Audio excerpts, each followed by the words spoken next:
सुमंत जी राजा दशरथ से ऐसे बता रहे थे। श्री राम जी के सखा निषाद राज ने नाव मंगवाई तो पहले प्रिय सीता जी को उस पर चढ़ाकर फिर श्री रघुनाथ जी चढ़े, फिर लक्ष्मण जी ने धनुष बाण सजा कर रखे और प्रिय श्री राम जी की आज्ञा पाकर स्वयं चढ़े। मुझे व्याकुल देखकर श्री राम ने धीरज धराकर मुझसे मधुर वचन में कहा, हे तात, पिताजी से मेरा प्रणाम कहना और मेरी ओर से बार बार उनके चरण कमल पकड़ना। फिर पांव पड़कर विनती करना कि पिताजी आप मेरी बिल्कुल भी चिंता ना कीजिए, आपकी कृपा अनुग्रह और पुण्य से वन में और मार्ग में हमारा कुशल मंगल होगा। हे पिता, आपके अनुग्रह से वन जाते हुए मैं सब प्रकार से सुख पाऊंगा। आज्ञा का भली भांति पालन करके चरणों का दर्शन करने के लिए मैं कुशल पूर्वक फिर लौट आऊंगा। सब माताओं के पैरों को पकड़ पकड़ कर उनका समाधान करना और उनसे बहुत विनती करते हुए तुम वही प्रयत्न करना जिनसे मेरे पिताजी कुशल रहें। बार बार चरण कमलों को पकड़कर गुरु वशिष्ठ जी से मेरा संदेश कहना कि वे वही उपदेश दें जिससे अवधपति मेरे पिताजी मेरे बारे में सोचकर दुखी ना हो। हे तात, नगरवासियों और कुटुंबियों से अनुरोध करके मेरी विनती सुनाना कि वे वही मनुष्य मेरे सब प्रकार से हितकारी होंगे जिनकी चेष्टा से महाराज सुखी रहें। भरत के आने पर उनको मेरा संदेश कहना कि राजा का राजपद पा जाने पर नीति ना छोड़ना, कर्म, वचन और मन से प्रजा का पालन करना और सब माताओं को समान जानकर उनकी सेवा करना। और हे भाई, पिता माता और स्वजनों की सेवा करके भाई के कर्तव्य को अंत तक निभाना। हे तात, पिताजी को उसी प्रकार से रखना जिससे वे कभी किसी तरह से दुखी ना हों। लक्ष्मण ने कुछ कठोर वचन कहे किंतु श्री रामचंद्र जी ने उन्हें समझाया। फिर उन्होंने अनुरोध किया और अपनी सौगंध देते हुए कहा, हे तात, लक्ष्मण का लड़प्पन वहां ना कहना। प्रणाम करके सीता जी भी कुछ कहने लगी परंतु स्नेहवश वे शिथिल हो गईं।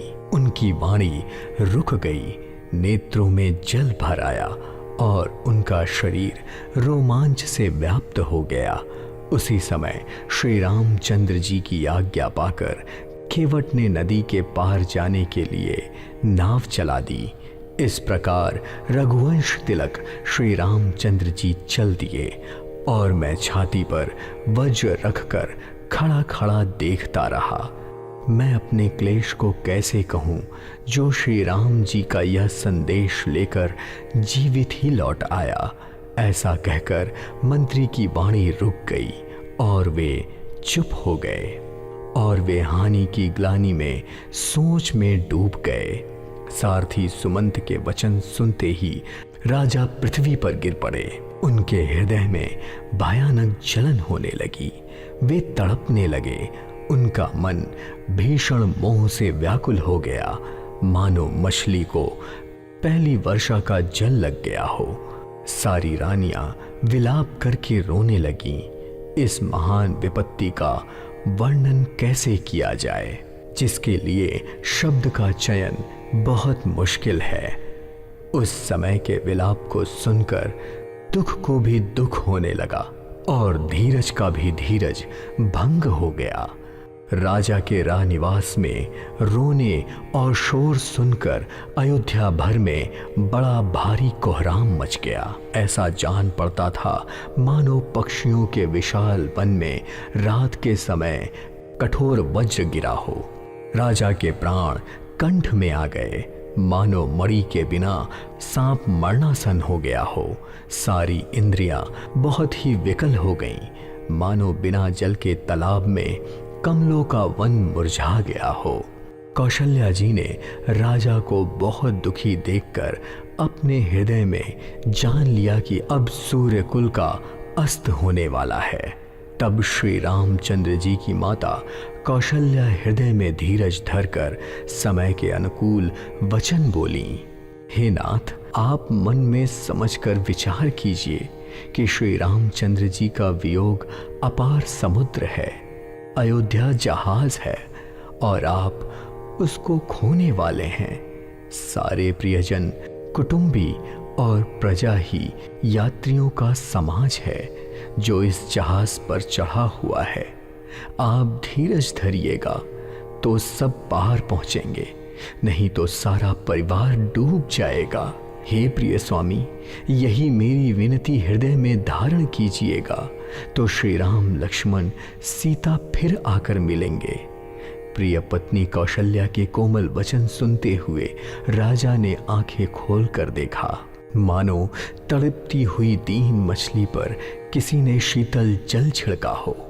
धीरज धरकर राजा उठ बैठे और बोले, सुमंत कहो, कृपालु श्री राम कहाँ है? सुमंत को देखते ही उठकर बैठे राजा दशरथ उनसे कहते हैं, स्नेही राम कहाँ है, लक्ष्मण कहाँ है और मेरी प्रिय बहू जानकी कहाँ है? राजा व्याकुल होकर बहुत प्रकार से विलाप कर रहे थे। वह रात युग के समान बड़ी हो गई, बीत ही नहीं रही थी। तभी राजा के अंधे तपस्वी श्रवण कुमार के पिता के श्राप की याद आ गई और उन्होंने सारी कथा कौशल्या को सुनाई।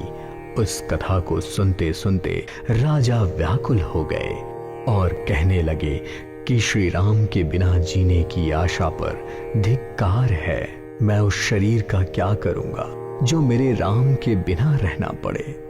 रघुकुल को आनंद देने वाले मेरे प्राणों से प्यारे राम, तुम्हारे बिना जीते हुए मेरे बहुत दिन बीत गए। अब तुम्हारे बिना मेरा एक क्षण भी सांस लेना असंभव है। और राजा बार बार राम कहते हुए उनके विरह में शरीर त्याग कर सुरलोक को सिधार गए।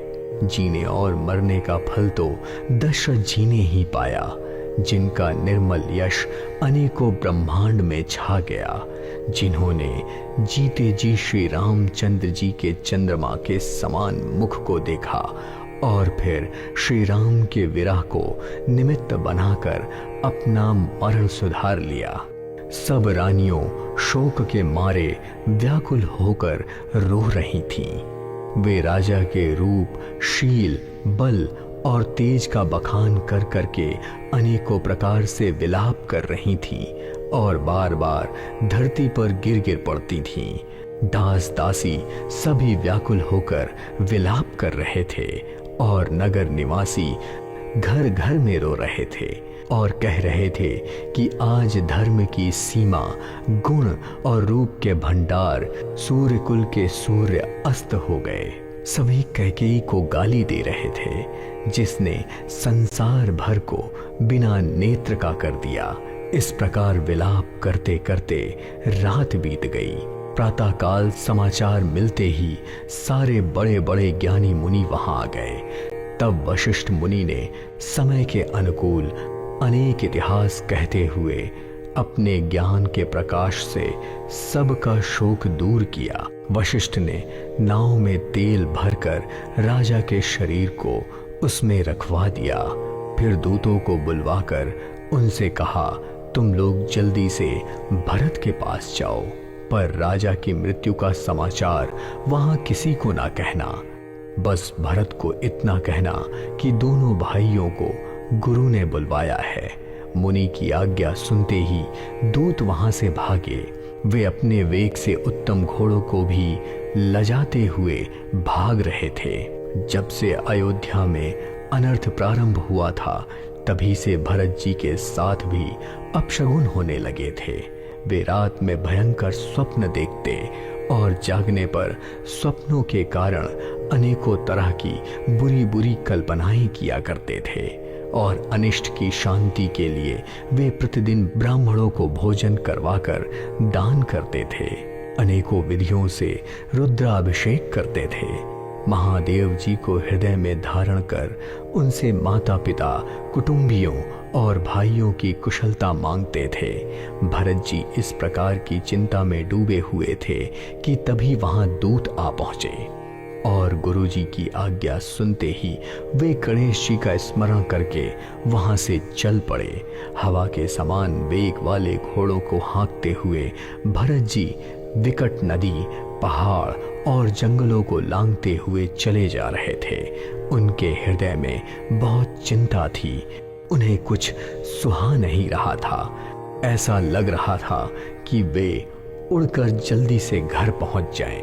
एक एक मिनट वर्ष के समान बीत रहा था। इसी प्रकार भरत जी नगर के निकट पहुंचे और नगर में प्रवेश करते ही अपशगुन होने लगे। कौवे बुरी जगह बैठकर तरह तरह के कांव कांव कर रहे थे।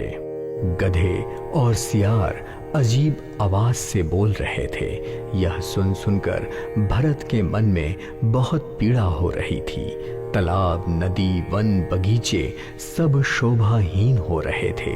सारा नगर बहुत ही भयानक लग रहा था। श्री राम के वियोग रूपी रोग से सताए हुए सारे पशु पक्षी ऐसे दुखी हो रहे थे कि देखे नहीं जा रहे थे।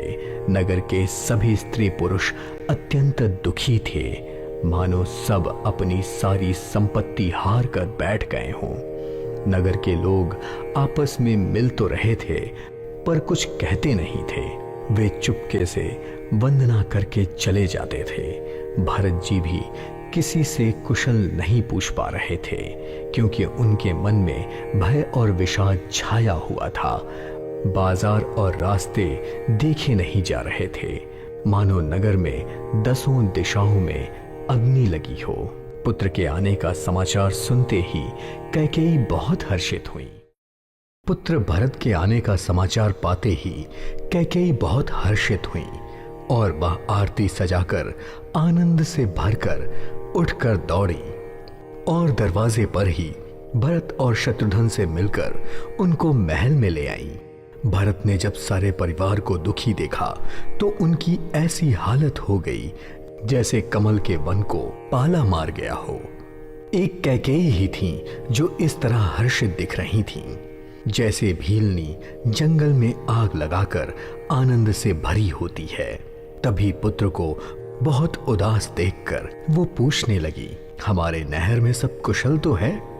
यह सुनकर भरत जी ने उनको वहां की सारी कुशलता सुना दी। फिर उन्होंने अपने कुल की कुशलता पूछते हुए कहा, पिताजी कहाँ हैं? मेरी सब माताएं कहाँ हैं? सीता जी और मेरे प्यारे भाई राम लक्ष्मण कहाँ हैं? पुत्र के राम और लक्ष्मण के लिए स्नेह से भरे हुए वचन सुनकर पापिनी कैकेयी ने नेत्रों में कपट का जल भर लिया और कानों और मनों को चुभने वाले वचन बोली, हे तात, मैंने तो सारी बात बना ली थी और उसमें बेचारी मंथरा मेरी सहायक हुई, पर विधाता ने बीच में ही जरा सा काम बिगाड़ दिया और राजा देवलोक को सुधार गए। यह सुनते ही भरत विषाद के मारे ऐसे बेहाल हो गए जैसे सिंह की गर्जना सुनकर हाथी सहम जाता है, और वे हे तात पुकारते हुए अत्यंत व्याकुल होकर जमीन पर गिर पड़े और विलाप करने लगे कि हे तात, मैं आपको स्वर्ग लोक के लिए जाते समय देख भी ना सका। हाय, ऐसे समय पर आप मुझे श्री राम जी को सौंप कर भी नहीं गए। और फिर धीरज धर के वे संभल कर उठे और बोले, माता, पिताजी के मरने का कारण तो बताओ। पुत्र के वचन सुनकर कैकेयी ऐसे कहने लगी जैसे मर्म स्थान को चाकू से चीरकर उसमें जहर भर रही हो। और फिर कुटिल और कठोर कैकेयी ने अपनी सारी कहानी शुरू से आखिरी तक बड़ी प्रसन्न मन से भरत को सुना दी।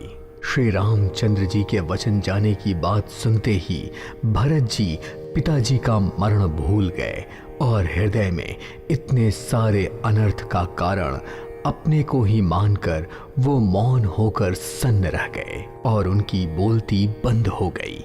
पुत्र को व्याकुल देखकर कैकेयी उसे समझाने लगी, मानो जले पर नमक लगा रही हो। वह बोली, हे तात, राजा अब सोचने योग्य नहीं रह गए थे। उन्होंने पूर्ण और यश कमाकर उनका पर्याप्त भोग किया। अपने जीवन काल में उन्होंने जन्म लेने के संपूर्ण फल पा लिए और अंत में वे इंद्रलोक को चले गए। ऐसा विचार कर उनके बारे में सोचना छोड़ दो और नगर पर राज्य करो। राजकुमार भरत जी माता कैकेयी की बात सुनकर बहुत सहम गए, मानो पके हुए घाव पर अंगार छू गया हो। पर उन्होंने धीरज धरकर लंबी सांस लेते हुए कहा, पापिनी, तूने सभी तरह से कुल का नाश कर दिया। हाय, यदि तेरी ऐसी ही दुष्ट इच्छा थी तो तूने जन्म देते ही मुझे मार क्यों नहीं डाला? तूने पेड़ को काटकर पत्ते को सींचा है और मछली को जीने के लिए पानी को ही उलेच डाला। मेरा हित करने के चक्कर में तूने उल्टा मेरा अहित कर डाला। मुझे सूर्य वंश सा वंश, दशरथ जी सरीखे पिता और राम लक्ष्मण से भाई मिले, पर हे जननी, मुझे जन्म देने वाली माता तू हुई। समझ नहीं आता कि क्या किया जाए। विधाता पर कोई वश भी तो नहीं चलता। अरे कुमति, जब तू हृदय में यह बुरा विचार लाई तो उसी समय तेरे हृदय के टुकड़े टुकड़े क्यों नहीं हो गए? वरदान मांगते समय तेरे मन में कुछ भी पीड़ा नहीं हुई? तेरी जीभ गली भी नहीं? तेरे मुंह में कीड़े भी नहीं पड़े? पता नहीं राजा ने तेरा विश्वास कैसे कर लिया। लगता है विधाता ने मरने के समय उनकी बुद्धि हर ली। स्त्रियों की चाल विधाता भी नहीं जान सके कि वह कपट, पाप और अवगुणों की खान है। फिर राजा तो सीधे, सुशील और धर्म परायण थे। वे भला स्त्री स्वभाव को कैसे जान जाते? अरे जगत के जीव जंतुओं में ऐसा कौन है जिसे श्री रघुनाथ जी के प्राणों के समान प्यार ना हो? श्री राम जी तुझे बैरी लगने लगे? तू कौन है? मुझे सच सच कह। तू जो है सो है। अब मुंह काला करके मेरी आंखों से दूर जाके बैठ। विधाता ने मुझे श्री राम जी का विरोध करने वाले तेरे हृदय से उत्पन्न किया और उसने मुझे राम का विरोधी जाहिर कर दिया। मेरे बराबर पापी दूसरा कौन होगा? मैं व्यर्थ में ही तुझे कह रहा हूं। माता कैकेयी की कुटिलता सुनकर शत्रुघ्न जी के सारे अंग क्रोध से जलने लगे, पर कोई वश ना चलने के कारण वह कुछ बोल नहीं सके। पर उसी समय भांति भांति के कपड़ों और गहनों से सजी हुई कुबरी मंथरा वहां आ गई और उसे देखते ही लक्ष्मण के छोटे भाई शत्रुघ्न जी क्रोध से भर गए, मानो किसी ने जलती हुई आग में घी की आहुति डाल दी हो। और उन्होंने क्रोध में जोर से उसके कुबड़ पर एक लात जमा दी और वह चिल्लाती हुई मुंह के बल जमीन पर गिर पड़ी। उसका कुबड़ टूट गया, कपाल फूट गया, दांत टूट गए और मुंह से खून बहने लगा। वह कराहती हुई बोली, हे देव, मैंने ऐसा क्या बिगाड़ा जो भला करने के बाद भी मुझे बुरा फल मिल रहा है? उसकी यह बात सुनकर शत्रुघ्न जी समझ गए कि यह ऊपर से नीचे तक दुष्ट है और वह झोंटा पकड़कर उसे घसीटने लगे। यह देखकर दयानिधि भरत जी ने मंथरा को शत्रुघ्न से छुड़ा दिया और फिर दोनों भाई तुरंत कौशल्या जी के पास गए तो उन्होंने देखा कि कौशल्या जी मैले कुचले वस्त्र पहने हुए थीं। उनके चेहरे का रंग बदला हुआ था। दुख के बोझ से उनका शरीर सूख गया था और वह ऐसी दिख रही थी जैसे सोने की सुंदर कल्पलता को वन पाला मार गया हो।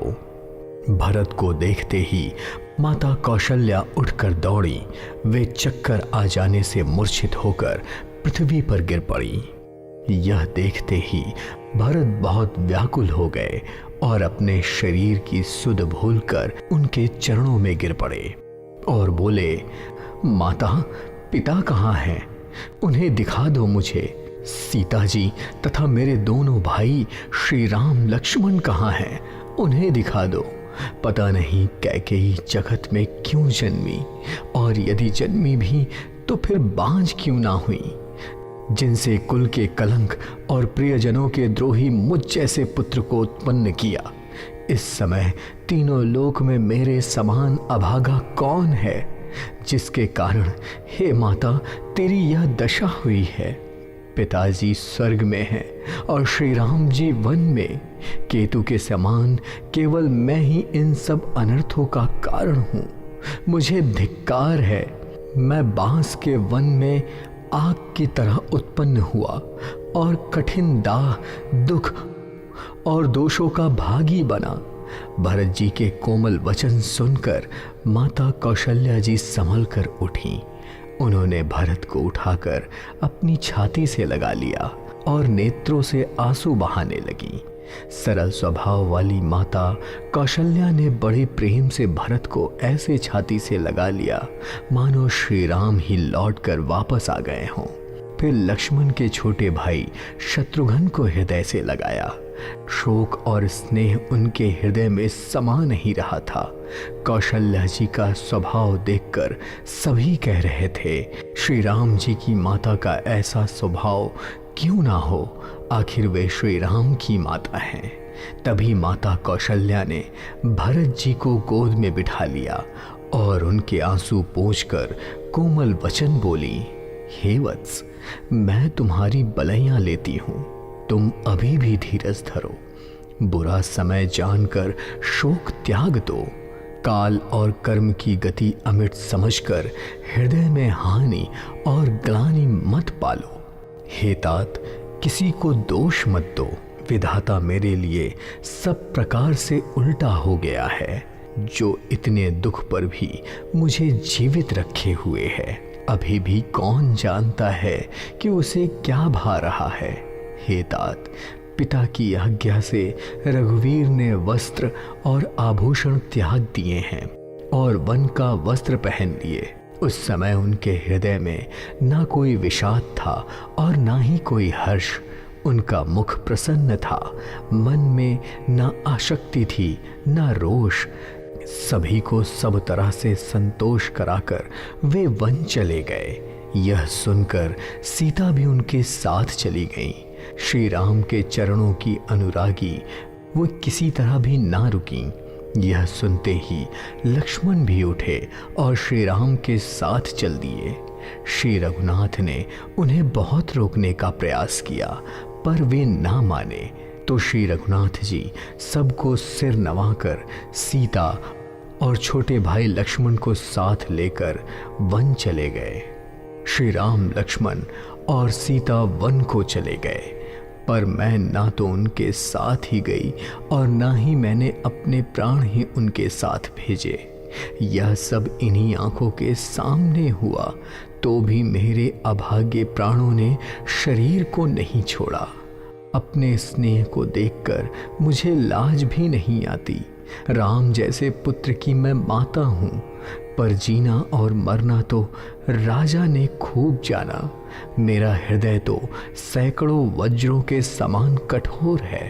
कौशल्या जी के वचनों को सुनकर भरत सहित सारा राजनिवास व्याकुल होकर विलाप करने लगा। राजमहल मानो शोक का निवास बन गया। भरत शत्रुघ्न दोनों भाई विकल होकर विलाप करने लगे। तो कौशल्या जी ने उनको फिर हृदय से लगा लिया और अनेकों प्रकार से भरत जी को समझाया और बहुत ही विवेक भरी बातें उन्हें कहकर सुनाई। भरत जी ने भी सभी माताओं को पुराण और वेदों की सुंदर कथाएं कहकर समझाया।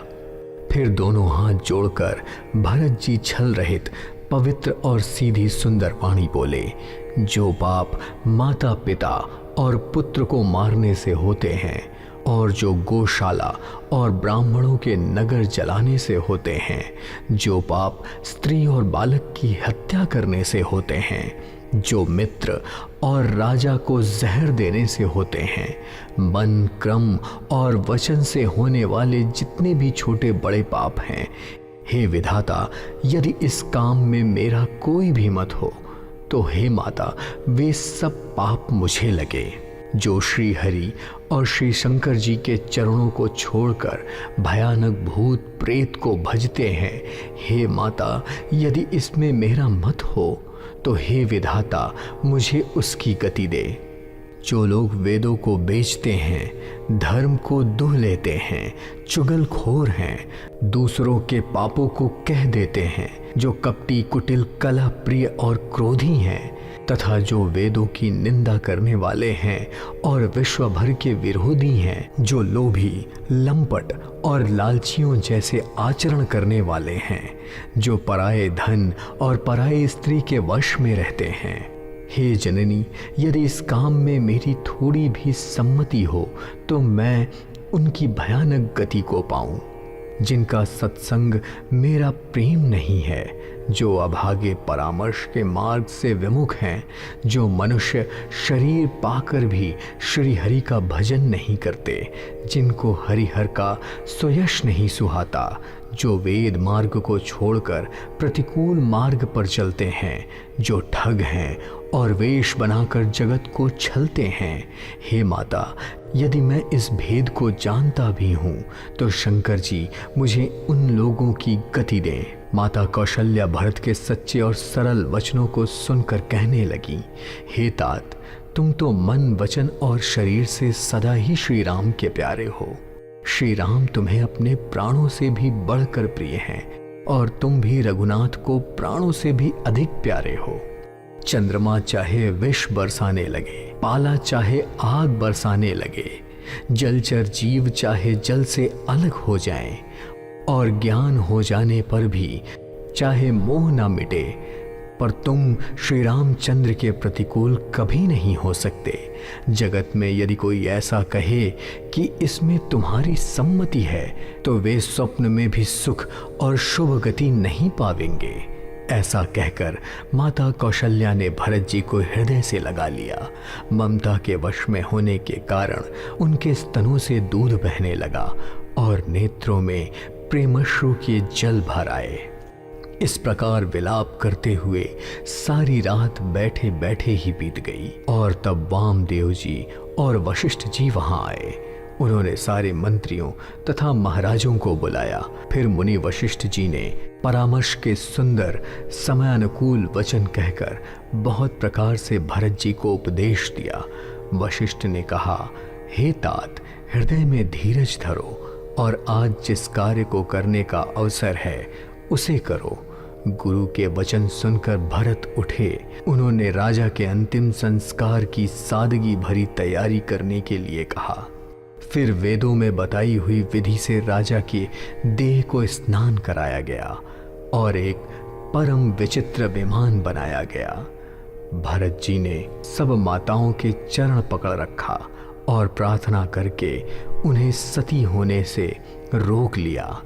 वे रानियां भी श्री राम के दर्शन की अभिलाषा में सती होने से रुक गईं।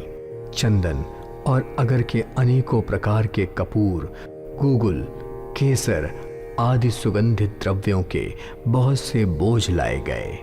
सरयू के तट पर सुंदर चिता बनाई गई जो ऐसी मालूम होती थी मानो स्वर्ग की सुंदर सीढ़ी हो। इस प्रकार सारी दाह की क्रिया की गई। सबने विधि पूर्वक स्नान करके राजा को अंतिम विदाई दी। फिर वेद और पुराण के अनुसार भरत जी ने पिता का 10 दिनों का कृत किया। मुनिश्रेष्ठ वशिष्ठ ने जहां जैसी आज्ञा दी वहां भरत ने सब वैसे ही किया और शुद्ध हो जाने के बाद विधि पूर्वक सब दान दिए। गौएं, घोड़े, हाथी, अनेक प्रकार की सवारियां, सिंहासन, गहने, कपड़े, अन्न, धन और मकान भरत जी ने दान दिए। दान पाकर भूदेव ब्राह्मणों की सारी कामनाएं अच्छी तरह से पूरी हो गईं।